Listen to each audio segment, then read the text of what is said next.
பசங்க நல்லா பண்ணுறாங்க.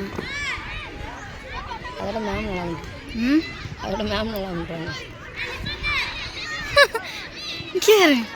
சவுண்டு கட் பண்ணிக்கலாம்ல. அதுக்கு ஏதாவது மியூசிக் கொடுத்துக்கலாம். கொஞ்சம் தாண்டி ஆகிட்டு நீ. ஆமாம் சாயந்தரம் தெளிக்காம அக்கா வந்து செஞ்சுட்டு என்ன கொலை பண்ணுறீங்கன்றாங்க. நம்ம என்ன இவங்க டார்ச்சர் பண்ணுறோம், இவங்க தான் நம்ம டார்ச்சர் பண்ணுறாங்க. டே எடுத்து